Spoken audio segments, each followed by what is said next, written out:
Hoy vamos a analizar si hacemos trabajo en un sistema, qué efecto tiene este trabajo en el cambio de temperatura. Particularmente nos vamos a centrar en procesos que son adiabáticos. Pero antes que todo tenemos que recordar a qué se deben los cambios de energía interna en un sistema. La energía interna puede cambiar debido a dos procesos de transferencia de energía. Un proceso de transferencia de energía que llamamos trabajo, W, y un proceso de transferencia que llamamos calor. Calor y trabajo no son formas de energía, sino son maneras en las que energía se puede transferir de un sistema a otro. Si tenemos un sistema que está compuesto por un número de partículas muy grande y estas partículas pueden acceder a niveles energéticos determinados, la energía interna se puede escribir como la sumatoria de los distintos niveles de energía a los que pueden acceder las partículas, digamos el nivel J, multiplicado por el número de partículas que están en el nivel J. Y hacemos la sumatoria sobre todos los niveles. Si miramos un cambio infinitesimal de energía interna, entonces podemos sacar un cambio infinitesimal. Eso será igual a la sumatoria de los niveles de energía J por los cambios de las poblaciones de los niveles de energía J más el número de partículas que hay a nivel J por los cambios en las energías de los niveles. Esto se puede dividir en dos sumatorias. Entonces habría una sumatoria sobre las energías multiplicadas por los cambios de las poblaciones más la sumatoria de las poblaciones en cada nivel multiplicadas por los cambios de energía en cada sistema. Para poder entender esta ecuación vamos a hacer un diagrama suponiendo que tenemos apenas tres niveles de energía. Entonces, si tenemos tres niveles de energía, los podemos representar como líneas. Y si suponemos que estamos en una temperatura determinada, pues habrá una población en cada nivel. Según la función de distribución de Maxwell-Boltzmann, la población de los niveles bajos va a ser superior a la población de los niveles altos, cuando la temperatura es positiva en la escala de Kelvin. Entonces, podemos suponer que tengamos, por ejemplo, 10 partículas, y en las 10 partículas podemos suponer que hay 7 partículas en el nivel 1, hay 2 partículas en el nivel 2 y hay una partícula en el nivel 3. Si hacemos una transferencia de energía en este sistema en forma de calor, entonces le cedemos al sistema energía en forma de calor, entonces va a haber cambios en las poblaciones de los niveles, pero no va a haber cambio en las posiciones relativas de los niveles. Entonces los niveles siguen en sus mismas posiciones, pero va a haber cambios en las poblaciones. Entonces si suponemos que hubo un aumento de energía, podemos decir, por ejemplo, que en el nivel más bajo hay ahora 6 partículas, que en el nivel que sigue hay 3 partículas y en el nivel que sigue hay una partícula. Seguimos teniendo el mismo número de partículas que es 10, pero la población en cada nivel cambió. Entonces aquí se mantuvo fija la posición de los niveles energéticos, pero cambió la población. Entonces eso tiene que ver con esta sumatoria. ¿Sí? Los niveles de energía permanecieron fijos y cambiaron las poblaciones. Cuando eso ocurre, se dice que hubo una transferencia de energía en forma de calor. Tengan en cuenta que la forma no es la de energía, sino la forma de transferir energía. O sea, calor no es una forma de energía, sino una forma de transferir energía. Y es aquella que lleva cambios en las poblaciones de los niveles energéticos sin que haya cambios en sus posiciones. Por otro lado, eh, si tenemos un sistema en el cual hay transferencia en forma de trabajo, vamos a suponer que tenemos el mismo sistema original, tenemos 7 partículas acá, tenemos 2 y tenemos una. Entonces ahora vamos a suponer que los niveles son los que cambian de posición. O sea, digamos que ya los niveles ya no están en la misma posición de energía, sino cambiaron. Pero las poblaciones son las mismas. Entonces, aquí tengo 7 partículas, aquí tengo 2 y aquí tengo una. Entonces, en este caso, las poblaciones son las mismas, pero cambiaron las energías. Entonces, cuando eso ocurre, se dice que la transferencia de energía ocurrió en forma de trabajo. O sea que aquí hubo una transferencia de energía en forma de trabajo. ¿Qué es trabajo? Pues cuando se transfiere energía a un sistema y no hay cambio en la población de cada nivel, y lo que ocurre es que los niveles cambian su posición. Y eso ocurre, por ejemplo, cuando hay una compresión adiabática de un gas. Cuando hay una compresión adiabática de un gas, el hecho de que las partículas ocupen un volumen más pequeño hace que los niveles translacionales de las partículas accesibles eh, se separen. Y eso es algo que se explica a partir de la mecánica cuántica, de partículas confinadas en caja de potenciales. Otra cosa interesante que podemos ver acá es mirar los cambios entrópicos que ocurren. Resulta que la entropía se define como la constante de Boltzmann, logaritmo natural del número de microestados que representa el estado macroscópico. En este caso, suponemos que hay una función de distribución de Maxwell-Boltzmann. Ese número de microestados que representa el estado macroscópico se puede representar como el número total de partículas factorial, o sea, n factorial, dividido la multiplicación del número de partículas que hay en cada nivel factorial. Entonces, teniendo en cuenta esta definición, vemos que cuando hay transferencias de energía en forma de calor, sí ocurren cambios de omega. Por ejemplo, aquí el omega es distinto que en esta posición. ¿Por qué? Porque cambiaron las poblaciones. O sea, el omega en esta circunstancia sería igual a 10 factorial dividido 7 factorial por 2 factorial por 1 factorial.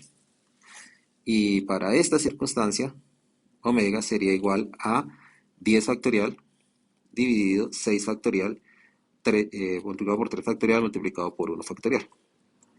Este omega prima podemos llamar, si lo calculan, van a darse cuenta que omega es menor que omega prima. O sea, este omega que está acá es menor que este. O sea, quiere decir que las transferencias de energía en forma de calor ocasionan un aumento de la entropía.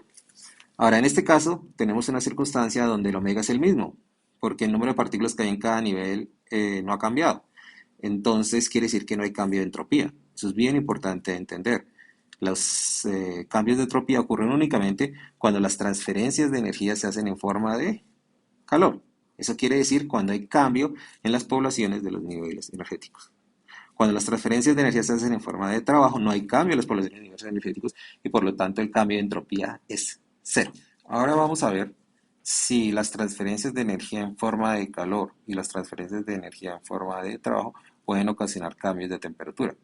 Para entender eso necesitamos entender la función de distribución de Maxwell-Boltzmann, que nos dice que el número de partículas que hay en un nivel I sobre el número de partículas que hay en un nivel J será igual a exponencial a menos la diferencia de la energía I menos la energía J dividido la constante de Boltzmann. Entonces, por la temperatura. Entonces aquí vamos a ver que si hay cambios en las poblaciones, cuando los niveles se mantienen constantes, necesariamente implica que debe haber cambio en la temperatura. Entonces, esta transferencia de energía aquí en forma de calor, como ocasionó cambios en las poblaciones, pero las deltas de energía son los mismos, necesariamente implica que debe haber cambios de temperatura. Entonces, en este caso, por ejemplo, la temperatura supongamos que este es el sistema 1, de la temperatura 1, y aquí tenemos la temperatura 2. La temperatura 2 es mayor que la temperatura 1 porque la proporción de los niveles energéticos ha cambiado. Por ejemplo, si hacemos este cálculo para el nivel 1 y 2, tendríamos que colocar 2 sobre 7 es igual a E a la menos la diferencia de energía que hay acá. Este sería el delta de energía sobre la temperatura sobre la constante de Boltzmann. Si pasamos al sistema 2, ya será 3 sobre 6 y al cambiar la proporción, necesariamente sin cambiar aquí el delta de temperatura, pues tiene que cambiar la temperatura. Y si analizan eso, para que ocurra, para que aumente esta proporción, la temperatura tiene que aumentar. Pero aquí vemos algo interesante también, que para el caso de transferencias de energía en forma de trabajo, la temperatura también tiene que aumentar. ¿Por qué? Porque las transferencias de energía en forma de trabajo, esta proporción se mantiene constante. NJ sobre NI. Pero el delta de energía cambió. Si el delta de energía aumenta, para que esta proporción se mantenga constante, la temperatura también tiene que aumentar.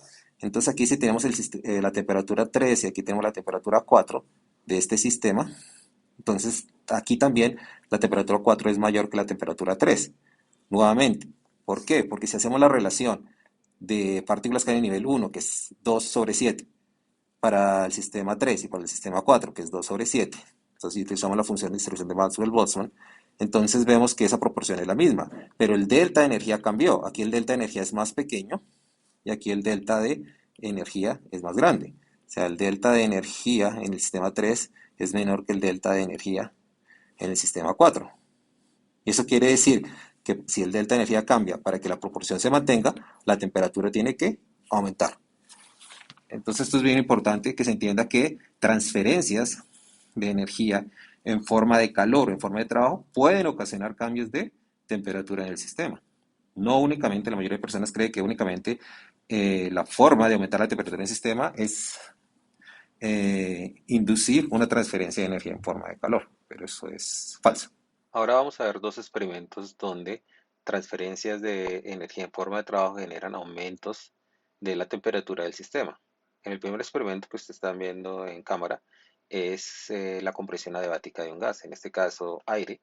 Cuando se comprime súbitamente al interior de un pistón, se genera un aumento de la temperatura que se manifiesta, por ejemplo, en el primer caso como una explosión, porque al interior tenemos un pequeño trozo de nitrocelulosa y al aumentar la temperatura la nitrocelulosa reacciona y explota. En el segundo caso teníamos un trozo de carbón y al comprimir ese trozo de carbón entra en ignición con el oxígeno porque la temperatura aumenta y hace más probable que ocurra la reacción.